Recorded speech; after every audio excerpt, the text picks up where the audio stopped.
All right, Brian, welcome. I'm excited Hey, to dive in with you and chat a little bit, get to hear some of your background. looking forward to it, man. Thanks for having me. I appreciate it. Let's just kick it off with what you're currently up to. You started a company fairly recently. Uh, why did you start the company, and what are you trying to accomplish in the world? So I'll attempt to be super brief. The quick origin story of Anthym started about 5, 6 years ago. I, along with my co-founder, were part of an EO forum, which is a peer-to-peer learning network for entrepreneurs and founders, for folks out there that may not be familiar with it.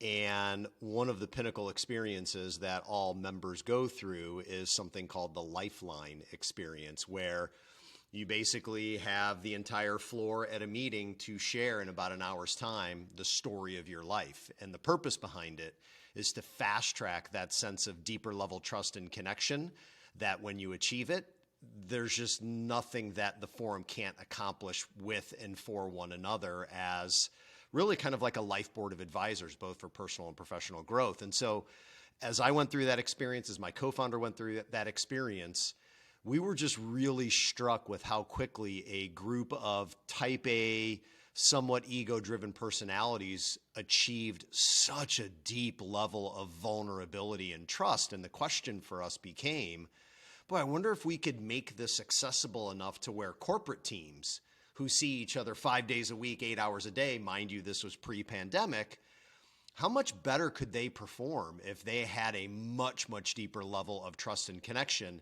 that transcended beyond just that sense of competency-based trust, of being able to trust your teammates because they're good at their job. And so it was a really interesting question. Fast forward, the pandemic, we all know what happened. The entire business world in one fell swoop was all of a sudden working remotely. And all of a sudden you've got team leaders across the globe who, for the first time perhaps ever, were like, how do I actually build connection, trust, teamwork, cohesion when I've lost the convenience of the physical office to do it? And so we revisited our idea, leveraging this Lifeline experience, and obviously made some tweaks, and then built a technology platform that it's there to help members of a team catalog and record certain significant life experience and moments that they feel are so important in their lives, that if their teammates knew that about them, that through that story sharing experience would really break down a lot of those walls, those barriers that keep us from having more meaningful relationships with our colleagues.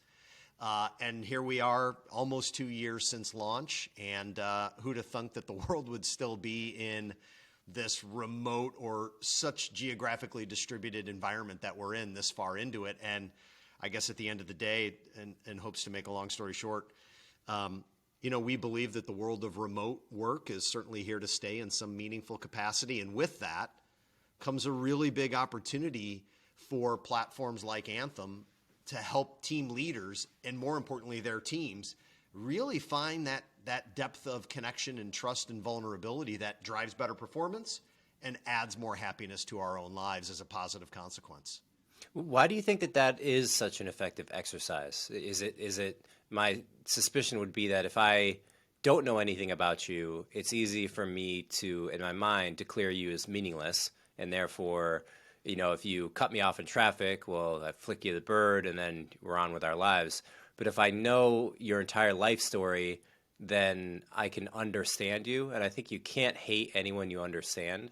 So the understanding is seems to me like the people that I know very, very well, I fully understand them. And so when they get upset or sad or whatever the anxiety is, I understand the story behind that. So I'm compassionate as opposed to reactionary. Yeah, I mean, Yeah. yeah, you hit the nail on the head. And I'll add to that, if you think about the world of business that so many of us grew up in, it was very transactional in nature, right? You get a paycheck in exchange for that paycheck and some benefits, but in exchange for that, you give your gifts, your talents, your time, your energy. And that was the deal. And we didn't expect any more, and the employers certainly weren't encouraging or offer anything more. Yet here we are now in a very different time and place in the history of business, in the history of humanity, where we think the workplace, our bias is that it's become far more relational. There are still transactions happening, but the experience of employees has taken such center stage that, and to the point you made, if I actually get to know you, Mike, as a human being and not just the box on the org chart that you occupy, when tension or conflict occur, which it inevitably does when any group of people are working towards a common goal, I'm going to have a far greater ability to give you a generous benefit of the doubt if I actually know more about who you are, not just what you do. And so that somewhat perhaps soulless narrative of Mike being the VP of sales or whatever your job is, now you're Mike, the guy that had a variety of life experiences that have been really important, some of them sad, some of them happy. You've shared some of that with me. And now I can't unhear or unsee that. And our ability to work through conflict, as well as just obviously be able to be more productive, that probability escalates greatly. And so why not? There's just no downside. Do you feel the same or similar level of rapport can be developed from a recording? So say you have a team of 12 people, you go through this exercise over the course of a couple months even, and people share, and there's this great camaraderie and trust built. Then somebody gets fired, somebody leaves, a new person joins. Certainly, I can't imagine everyone sitting through the same person speaking about their story twice. Can you shortcut this effectively by having people just watch other recordings, or does that come off as, in practice, kind of rote and dry?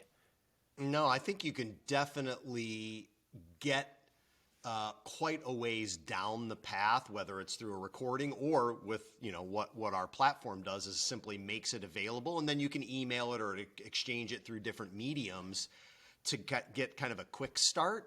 But at the end of the day, even if somebody takes the time to dig in and learn more about one of their colleagues through a recording, through a video, or through a technology platform, at some point, I think the real magic happens when, if I've read something about you or learned something about you that I didn't see on your LinkedIn profile, and it's interesting to me. Maybe it's because I shared a similar life experience, or I know somebody who's had a similar life experience, or maybe there was some other uncommon commonality that we share that I never would have got to otherwise, that when we finally do talk, whether it's in a meeting or randomly, I can bring that up, and now we actually have something really interesting to talk about and just accelerate that relationship building process, as opposed to sort of stumbling through the awkwardness until maybe, if ever, we find that uncommon commonality through the natural course of time.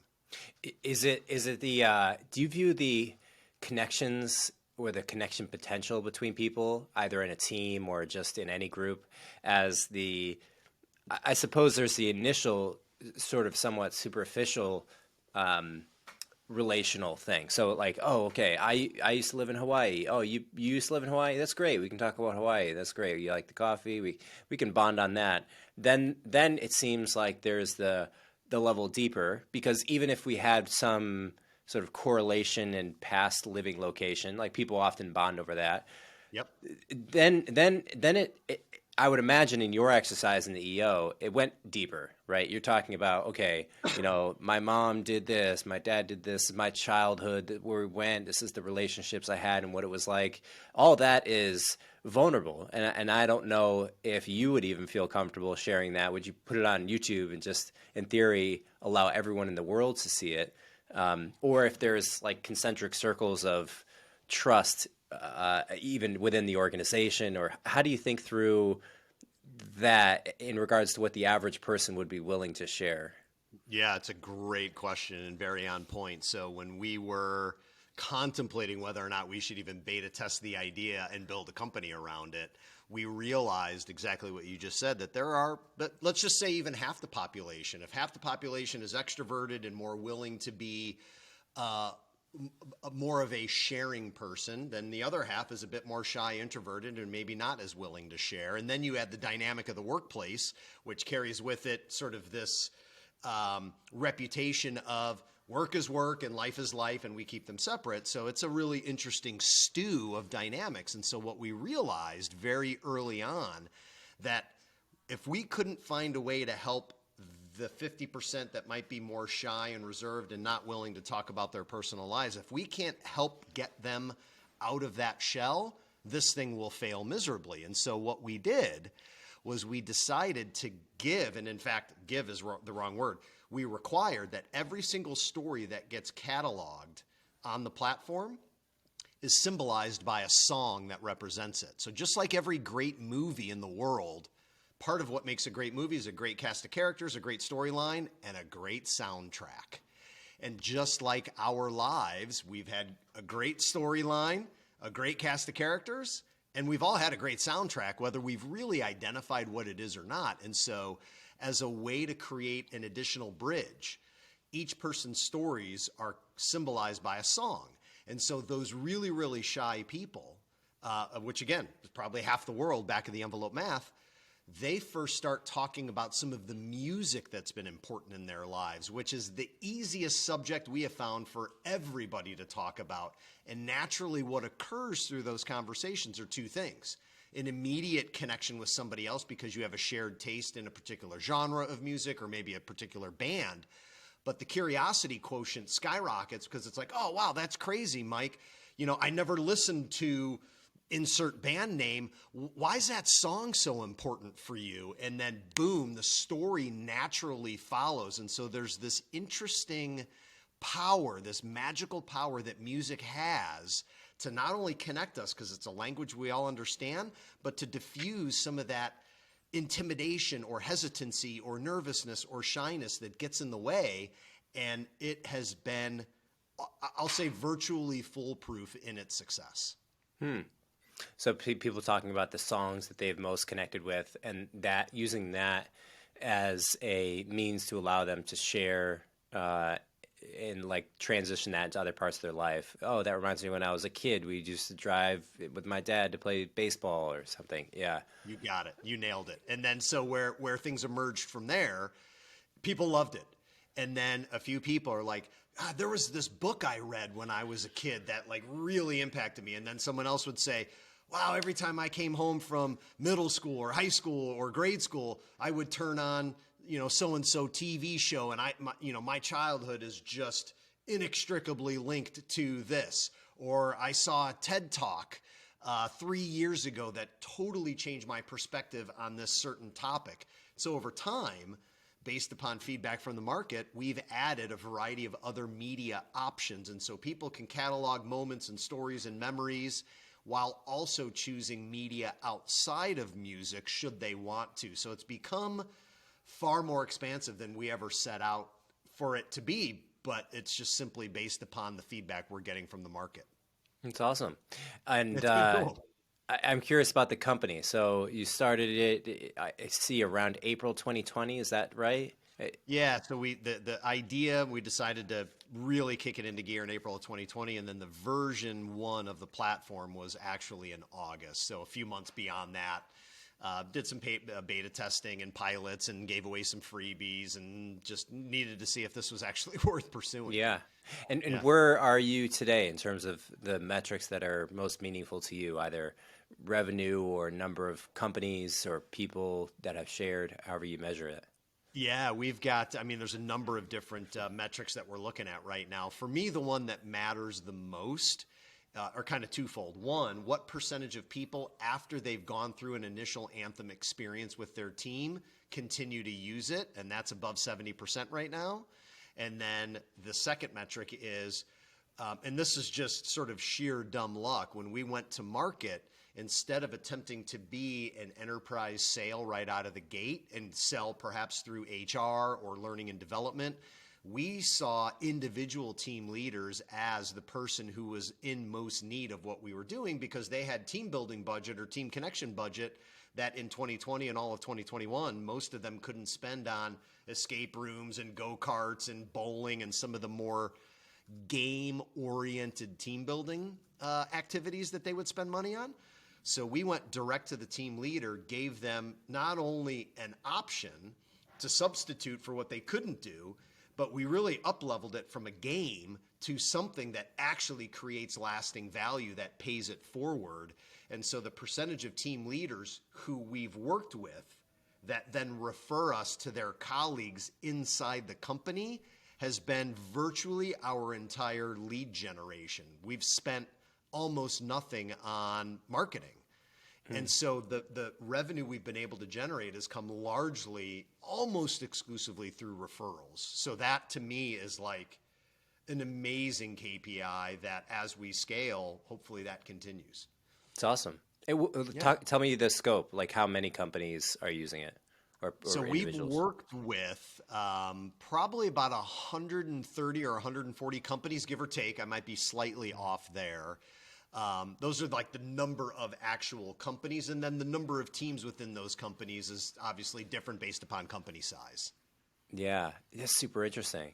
And they measure a qualitative output. They'll say, "Oh, this is great. We love it." Nothing wrong with qualitative. Inherently, it is a relationship-driven product. So measuring the relationship between people and the team is going to be a self-reported number. Is the team lead generally reporting and saying people are, what would the kinds of things that would be observed first? Would it be people are, you tell me. I think some of the, yes. So the qualitative stuff, to your point, is it's awesome. We get great feedback, great NPS scores. That type, would you refer us? Are you referring us? Do you feel closer to your teammates than you did before you went through the experience? That's all great. And I love all of that because I think it matters tremendously. What I'm really excited about is I want to start looking at retention. The people who go through this, what's the likelihood of them sticking around, especially those that have been hired remotely, right? I mean, if you're joining a new team today or have in the past year or two, there's a good chance you may have never met your teammates in person yet. And so that dynamic is fascinating to me. We think about all of the airplay that this great resignation has certainly attracted. Millions and millions, some 30, 40 million people have voluntarily left their jobs since April of 2021. That's a lot of people. So what's driving that? I think a lot of things are driving it. Is that U.S.? That's U.S. based, exactly. Wow, yeah, that's wild. Yeah, it is crazy. McKinsey did a really interesting study in September of 2021, so 6 months ago, that was looking at, and at that time it was only 19 or 20 million people that have voluntarily left their jobs, and that number's more than doubled. What McKinsey found is that what employers think are the reasons versus what employees think or are saying are the reasons could not have been more, lopsided. Employers are still in a transactional mindset, better pay, better perks, things like that, where the employees are saying, I don't feel like I've got caring and trusting teammates. I don't feel like my voice is being heard, and I'm not feeling valued. All three of those statements were about feelings. So here we are, perhaps the first time ever, where how we feel is taking center stage at work. So I don't think we can ignore it anymore. How we feel drives so much of how we perform. And if we're going to be in an environment where it's even that much more difficult, because again, you've lost the physical space and the convenience of how you could just run into somebody in the hallway or grab lunch or grab coffee or chit chat in the you've lost all of that serendipitous social time. So now you got to be intentional about it. And when you do get those smaller windows of intentional time, you got to make it meaningful. So how can you accelerate it? We think personal storytelling is the shortest distance to do it. So retention, back to the KPIs, is huge, absolutely huge, that we think is going to be huge. Engagement scores, we think that's big too. I mean, there's certainly no doubt that engaged employees are better employees. So how can you increase engagement? Another interesting idea would be if you had the ability for leads to have like optional upgrades for facilitators. So I'm picturing like if there's comics that are out there, entertainers, people who used to do like holiday parties, improv people, and they're now, if you can retrofit their skills into like group dynamics for a team, like okay, you got 12 people on the line. This is my product team. Like, okay, we got 1 hour to dedicate towards team building. Like, this is Eddie. He's a comedian. He's going to lead us through some fun stuff. And he's like, "What's up, guy?" And like Eddie does this thing and kind of remotely entertains and provokes and invites people to share and do different things. I mean, it's not just linearly telling stories, but it could be all sorts of ways to keep in line with your same mission. But yeah, I just thought about it, so I thought I threw it out to you. Something to Yeah, I think mean, I about. think there's a number of different things and directions that I think we can go, and yeah, it's it is that shiny object syndrome, right? Like we are doing our very best to stay hyper focused at what is driving value creation for our clients right now, and thereby bringing revenue into Anthym so we can continue to grow. But we think there's a huge B2C play here at some point down the road. So we're excited about that, but we're going to stay focused on the B2B application of what we're doing. Why do you think so many people value the non-traditional ways of assessing work, like using their feelings or thoughts about the workplace and the people there, as opposed to what you alluded to, this change, which used to be, okay, what pays me the most or what has the shortest commute? I don't know, whatever people used to view it. Is it purely the fact that if you're working remote, you have, I mean, almost infinite options, and so to try to find the perfect place to work that pays the most is like, is there some like optimal convergence that's happening where companies are basically offering the same package, and so because they're all competing on the same playing field, whereas previously you might have, I don't know, 5 different employment options in your local area? Is that a factor, or is there some other major factor that plays into that change? Because that's a big change. Why people value where they work is a big deal. Yeah, I agree. I do think the geographic boundaries being lifted of where we're allowed to look for work it's opened up the landscape of possibilities for a lot of people. And I want to be sensitive also. There are some people who, if you work in a hotel or at a hospital, you don't have the option of working remotely. So there are some roles that no matter what are so critical to be on site because they're providing a direct service to somebody in need. And so, those types of roles notwithstanding, I do think the lifting of the geographic boundaries is a huge factor. And in addition to that, I think the pandemic, being the crappiest gift wrapping in the world, I think there were some gifts in it that if you take a step back and think about them, for many people, I think recognizing that, wow, my time is finite. And when I spend my 24 hours today, I don't get them back. And so how am I spending my time? And unless you've got some massive inheritance waiting for you from family or something, most of us go out into the world and need to work really, really hard to earn our living and make the lives that we want to make. And this notion of like the story that we've been sold, keep climbing the ladder, work your 80-hour weeks, sacrifice everything to get to the top, and when you get there, you'll be happy. I think that's just a narrative that I don't know as many people buy into it, even if they believed it to begin with. And so I think people are really beginning to reassess, and part of the new criteria, and I don't think this is just pandemic related. I think this train left the station, a while ago, exactly when, I don't know. But there's a reason, folks like a Simon Sinek, for example, just sort of felt like it came out of nowhere with this start with why concept. And people are just sort of reassessing, like, why am I here? What do I want to do? What value do I want to create? What's going to drive me to really enjoy every day that I can? And with more than 2/3 of our life being spent at work as adults, why would we deliberately choose a place that makes us super unhappy all the time? I think we're reprioritizing. And Yeah. part of that might also just be the general evolution of human consciousness and recognizing that there are other narratives we can buy into. Yeah, it's interesting. It feels to me like 3 things come to mind. One is that generally speaking, our society in the West, maybe so, maybe in America, has raised to a point where, uh, reasonably speaking, if you enter the workforce, you don't have to worry about food or housing or transportation to the level of like starvation or homelessness.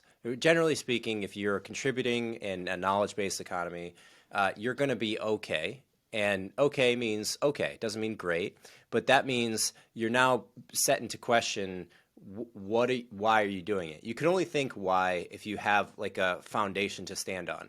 Like a couple generations ago, if you're worried about starving, you're not asking why am I doing what I'm doing? Like you're just concerned about the lowest level Maslow's hierarchy of needs. I think Yep. the second thing that comes to mind is the disintegration of the traditional work hierarchies. Like in these corporations that were very much climb the ladder, while they still exist, they've largely been superseded by revenue making opportunities online. Once YouTube put their, paid content feature out there and people can make money sharing and adding value directly in sort of a more direct way or decentralized way, that's huge. So, and then you add in like the crypto boom, the web 2.0 boom, like there's a lot of money on the ground, so to speak, as opposed to like Yep. climbing up high, which I think is a huge thing. And it also Yeah. just feels like we're so the scale of that across the globe is huge. Like you can make a Yeah. product and sell it to anybody across the world, which you just couldn't do before. So even if you pick a tiny little niche, you're selling some like hook to go on the latch of a little sewing machine. Like there might be a million people out there now that could buy that thing. So I think that has to have played a role in the trend of moving away from like climbing the ladder and being disappointed. It's also, I think it's a tough gift wrap, like you said, with COVID, but it also does take a level of destruction to have reemergence or rebuilding. It's like is a forest fire bad? It's not bad. It's just COVID, just the way things are. Like it had to have Yep. things had to have been destroyed and taken a step back to take two steps forward and reorganize. Yeah, so true. I mean, capitalism is a creative, destructive system. That's what it is, and it's gotten humanity to where we're at. We need to preserve it, and we need to elevate it all at the same time. And there's going to be more creation, and as a result of that creation, old ways are going to die, unfortunately, and that's just the way it is. Yeah. How do you see that playing out? Like in regards to capitalism, both growing and parts of it dying, are there specific parts of capitalism that come to mind when you think of the parts that are on the way out or needing to be on the way out? I mean, I think there's some. I think the pay disparity and what CEOs and executives are making versus the front line and that massive delta that just continues to widen that multiple. I mean, I think we really need to pay attention to that. And I also think, if forced to choose like what aspects of capitalism need complete rebooting, I would say we need to focus on stakeholder primacy, not shareholder only. And I think we need to have a long-term decision-making mindset, not a short-term decision-making mindset. I think if we could accomplish those two things, take into account the entire ecosystem that a business relies on to produce its goods and services, to create value, if we can think about how do we reward everybody in the system, or at least not harm them in the process, not pull one lever, screw this person to give to this person, that would be huge. And then if we could give, particularly for the publicly traded companies, because the financial markets are just such a harbinger, that if we could give public company execs and leaders a time horizon beyond 3 months to make things happen, like I think we'd have a better capitalistic system that isn't so driven by, oh, are you going to meet next quarter's guidance? And then the execs are like, man, we got to meet next quarter's guidance, so we're going to have to do a riff, or we're going to have to screw our suppliers, or like the decision-making horizon forces bad long-term decisions in favor of good short-term ones. And those are the things that I think are in most need. I like a lot of what you said there, especially in the beginning. I push back a little bit on that idea of the stock market financial disclosure cycle. only because I see a few counterexamples, like the Amazon. The narrative from the top has been, guys, we're not going to return. That's just not our business, and they just like Yeah, opt out of that. And I wonder if there's founders, CEOs in that position that just kind of accept that as like, okay, we need to show consistent revenue growth. And in reality, investors are like, hey, if you told me a different story, like being a founder myself, investors in the board meetings, they're down if you make a good story. It just can't, yeah, by default, I know what the story is. It's like, okay, we're going to grow like this and it's go up and to the right. But if you're like, hey, we're going to take half our cash, we're going to invest it in this R&D project. We're not going to have any growth for a year, but then we think there's a good chance like whatever the story is, sure.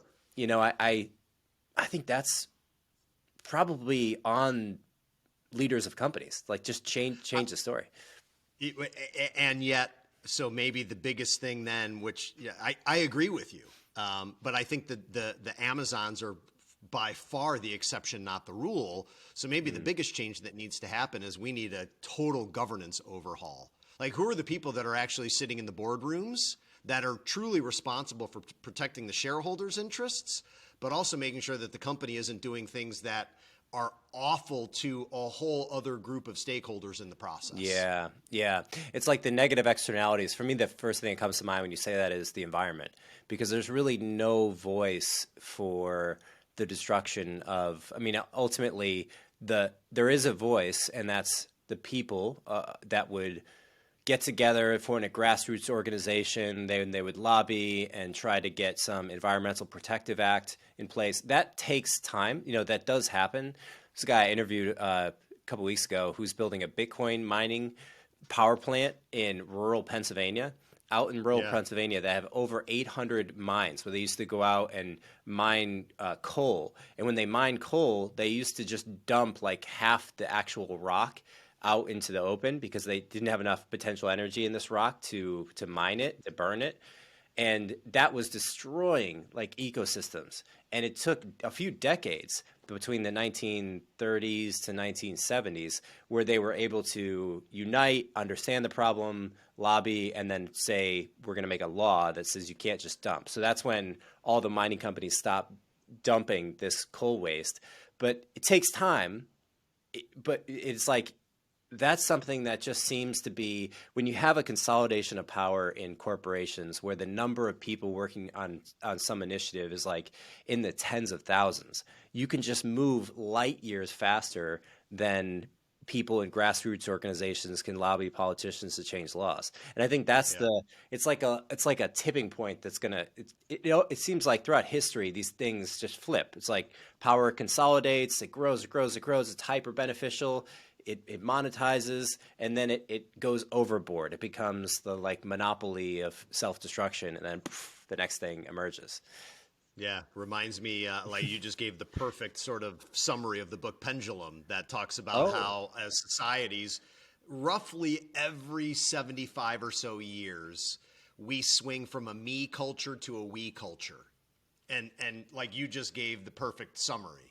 interesting. It's pretty fascinating. It just sort of traces these very consistent periods in human history that, yeah, I think it was about every 75, 80 years or so. Like, we just never can find that middle point. So we live Yeah, at the extremes, yeah. and that's just that. Is that human nature? I don't know. Yeah, well, it's definitely nature because no one is organizing that centrally. And no one's been alive long enough to live through more than two of those of the 75 years. Another guy that has articulated this idea very well is Ray Dalio. I'm about halfway through his book on what. A principles book or a No, different one? the one after that. It's Okay. why the world changes. I'm butchering the title, but it's about this long term cycle of particularly of empires, like how empires grow, what why they're especially productive in the times that they are productive, and what the signals are of their deterioration. A few of the things that he mentions are uh, social instability, widening gap of widening wealth gap, and a overspread of the military. So you can picture like Rome, the Dutch Empire, the British, the American. We're very extended, and then Yeah.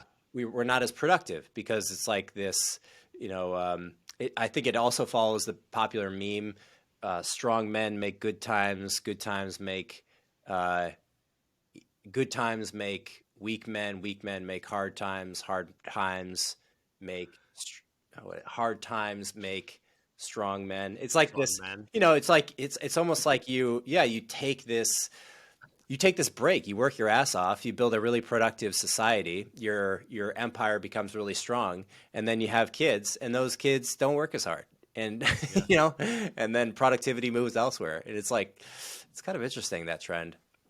It is fascinating. It Yeah, is super fascinating. I mean, the complexity of times that we're living in right now.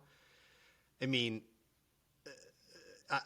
it concerns me personally, biased as I am, that if anybody thinks they have the answer, like I'm just super like, really? Like, how is it that you know so much more than anyone else? Like, it's really complex to be able to think in the level of dimensions of what's really required right now.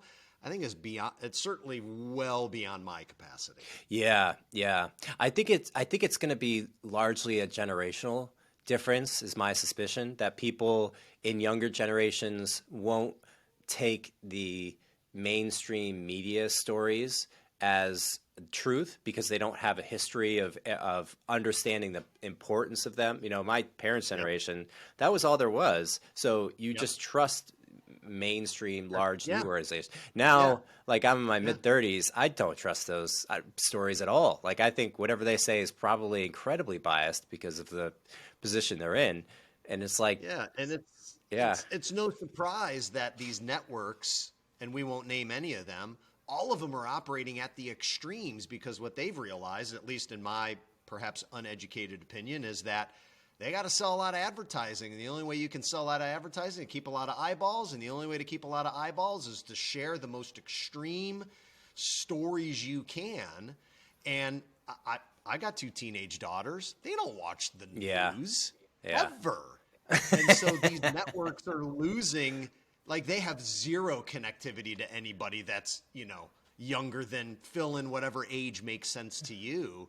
So they're kind of squeezing every last ounce of juice out of their fruit right now hmm, and selling to the 5% of the extremes. And it's that we're so caught up in 10% of people on the right, 10% of people on the left, and yet there's 80% of us in the middle who are like, okay, we might not agree on everything, but let's just sit down and work it out. I think we yeah. could find compromise, and yet 20%, 10 at each end, are dominating the rest of us, and it's so effing annoying. Yeah, yeah. Well, it is Yeah. a bit of a perspective shift that happens when that clicks. Like what you're describing is a perspective shift from like, okay, what these people are saying on TV is this is the story versus like, no, maybe it's not. Maybe that's Right. not all of it. Maybe that's a superficial distilled version of what is actually going on because the real version is complicated on multiple layers throughout time periods, and it's like if you're interested in that, you can develop a sophistication of understanding. But if Yeah. you're cool with just that's it, then that'll be it. That you just take that on board and you put your bumper sticker on the back of your car and Right. join whatever team you want. And Yeah. yeah, I think that's kind of interesting. It isn't And it? I view I think it's fascinating. it is too because companies largely. I mean, we're recording March 2022. Companies really had a reckoning moment, or I'd call it a moment of self inquisition when the Black Lives Matter movement was going on, and companies were um, especially publicly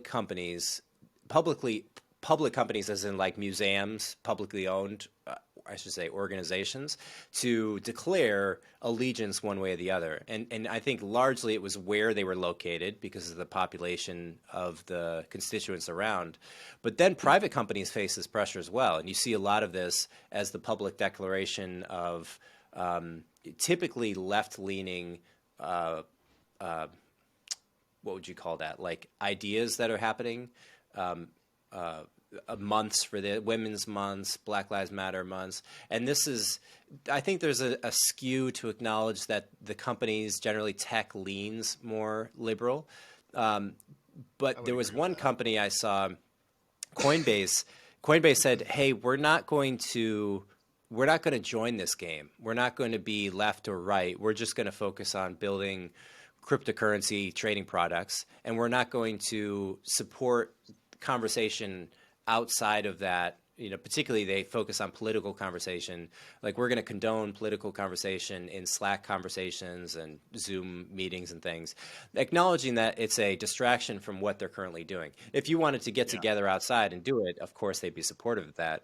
But I think there is an acknowledgement that this can take up. I mean, you and I could talk for 3 hours and not do anything today, and everyone could in every company. And so the deterioration of productivity is almost overwhelming when you think of it from like a CEO perspective. So I kind of think that's interesting, like how much companies lean into this versus lean out of it is, it circles back to what you guys are working on and the fact that people share their ideas. They're very much intertwined with their organization as opposed to separate. This is work, this is me personally. And so where people draw lines as to what they share and how conversations in the workplace are facilitated, it's like we're figuring this stuff out. Oh, totally. I mean, and to your point on the political conversation, if any of us were to end up spending time prior to having any knowledge of anyone's political leanings and spent time around a campfire exchanging stories like you would with your friends, and then later found out that maybe you have some differences in opinions, my gut instinct is that your conversation, even if you have opposing views, would be far more civil and far more curious than if you knew nothing about who that other person is other than the job that they do in the company and then found out that maybe you have some opposing political views. Now, I'm not suggesting that Anthym is attempting to be some sort of a solution to that at all. That's not my point. My point is it's so much easier to be curious with somebody that you actually know than someone you don't. Yeah, 100%. That's kind of the bottom line. And boy, and frankly, a little bit more empathetic and compassionate. I don't know. I think the world could use a little more of those things right now. And because we spend so much time at work, well, why not have that show up in the workplace? Yeah. To me, it feels like if I know all the parts of you when, when the 12 years old, your heart was stepped on by somebody did something to you. And if I'm going to bring up a topic that somehow touches on that or relates to that, well, I'm going to be very aware of the words that I choose and how I present it. So that feels spot on, man. It feels like you're working on something very important. I think and it's one of those things that, and I have to remind myself, and I'm sure you're the same. It's like I want everything to happen right now, and I know it's going to take 4 times as long as I want to get to where we're going. I don't know. There have been some perspectives that I've picked up over the years and some things that I've learned and from people far smarter than me. And I keep coming back to time for some reason. A couple weeks from now, I'm turning 50. And so it's like there's this sort of clock in my head, like, I'm starting to get a little closer to the end than I am to the beginning, assuming I, make it for a while. And it's like, everything I'm working on, I might as well put that towards, attempting to make things just a little tiny bit better for the people that come after me. And that's like such a grand thought, because at the end of the day, anything I do 100 years from now isn't going to mean anything. But while I'm here, if I can just make little incremental improvements, especially at a place where we spend so much of our time, okay, it makes me feel good. And maybe, just maybe, it could trickle forward. But, that's kind of my prevailing sort of philosophy. Yeah. Well, I certainly wouldn't understate the unpredictable ramifications of the ripple effects of your work. You just really can't know. I mean, how many artists, philosophers, writers throughout history were basically trivialized through their entire work and their lives, and then sometimes even after they die is only when their work ripples and makes an impact. I mean, you could name dozens of You're people right. today who just, they have no clue. And honestly, I don't view it as the purpose of the work is to have that ripple effect, but the purpose is to try, right? If you if you view it as a failure, if you don't recognize that ripple effect, who's to say, right? We honestly don't know. I think about my own life and the number of times when I'll listen to a podcast and somebody makes some offhanded reference to something, and it's not even a popular podcast, and I'm like researching it and Googling it, and it leads to a whole rabbit hole or a whole months or life. It's like, yeah, it's like the brain, right? It just billions of neurons in there shooting around. It's like, it looks like madness on the outside, but there's some pattern to it. Yeah. So, Yeah. Yeah. It's the workplace. It has been, and maybe in some ways it still is, so driven by fear-based policies for such a long time. And I think we are now, I certainly want to be a small part of making this really push towards, let's focus less on fear-based policies and evolve to love-based practices. And not love like intimacy, romantic love, but love is our most powerful emotion. It's great to be in love. There's just no downside. And so why do we keep that out of work? It doesn't make sense to me. It just makes no sense. And again, I'm not talking about romantic love, although, I mean, I'm sure probably 40, 50% of people on the planet have had a romantic relationship with a colleague at some point in their life. So it seems to find its way in, but in these hidden backdoor, channels. I'm just saying, back offices. let's let love shine a little bit. The companionate love, the people that we work with, and actually really appreciating them for who they are and the value that they create through their jobs. Yeah. Yeah. I mean, personally speaking, it's hugely important in my life. The people I work with used to spend so much time with them, talking with them, collaborating with them. It's like so much. If you don't have that, I mean, this is another frame for it, perspective. If you don't have the relationships that are self-fulfilling in and of themselves, then you better be damn sure you're either in flow a lot throughout your work, or that the work you're doing is incredibly valuable to you and you're getting that feedback. Because if you're not getting that like feedback of love, right? If it's either from like the thing I'm doing and busting my ass for is helping other people, therefore I can receive value in that. Yep. Then where are you, right? You have no relationships with people. You're doing something that's incredibly monotonous and dry. I mean, it's the kind of thing that leads to people collapsing, right? And feeling depressed and suicidal and like nihilistic. So yeah, again, like kudos on everything you guys are doing, because you can sustain a very dry job. I mean, imagine a job that you just hate doing, but the relationships are great. Like I think, you could sustain that, at least sustain it, maybe even come to really appreciate it. But yeah, there's a great, I mean, there's a lot of them. There's a great company that I learned about through my involvement in a global organization called Conscious Capitalism. The name of the company is Barry Waymiller, and it's a manufacturing organization. It's not sexy. It's not, predominantly knowledge workers. It's, when you think manufacturing company, like that's who they are. And the CEO co-wrote a book called Everybody Matters. And the book talks about how he had an epiphany, and I'll skip the story. It's a great story about how he recognizes, the CEO of this company that employs thousands and thousands of people, that he better up-level what he believes the company's purpose is. And what they landed on was the way they measure success is by the way in which they touch the lives of people.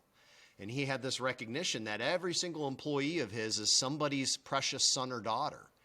And how is he taking care of them while they're in his care? And that was like the cascading effect. And they've been massively profitable, have done hundreds of acquisitions of smaller manufacturing companies who, without it, those towns would have failed. And in fact, those businesses were failing. They come in, they save it, infuse it with a brand new style of leadership, and this culture emerges where these communities thrive. And it's one of many examples out there, I have no doubt, of companies that have actually figured this out, that we just spend way too much time at work for it to be anything other than a place of warmth and compassion and love and healing. I'm not saying we shouldn't bust our ass and do our work, of course. But if you're in an environment that you're being cared for, not just by a paycheck, but by the people, you're gonna do better work, period. Yeah. I don't know how anyone could debate that. Totally. Yeah, and if you feel like the employer might come around tomorrow and just lay you off, like being fear of being laid off at any given moment notice is like, that's tough, right? You're not doing good work, that's for sure. Yeah, you're preoccupied with everything that you shouldn't be preoccupied with. Yeah, it's a really exciting change that we're all going through simultaneously with the move to remote and the mass resignation and open, more vulnerable talks and integrated lives in the workplace. So it feels like your product market fit is spot on. Throw out a few pieces of reference here. So if you can, name the site, if you have any social handles that you write or tweet, and anything else you wanted to throw out there, Brian. Sure, thanks. Yeah. So the name of the company is Anthym, although it's spelled Anthym. So not the dictionary spelling. It's YM instead of EM. The URL is anthym.life, which is a bit of a unique URL, or a TLD, as opposed to a .com or some of the other whatever might follow. So it's anthym.life. Our Instagram is at GetAnthym. Our LinkedIn, Anthym. Trying to think what else. How about you? Me personally. So my LinkedIn, Brian Mohr, Mohr is the spelling of my last name. I'm pretty active on LinkedIn, and then I'm pretty active on Twitter as well. And my Twitter handle is my name, @BrianMohr. Cool. Well, Brian, thanks so much for hopping on today. It was a really fun conversation. I appreciate all the different. Yeah, man, I really enjoyed it. Thanks for having me. Yeah. All right. Best of luck to you, my man. Hey, thanks a lot. I appreciate it. Take it here.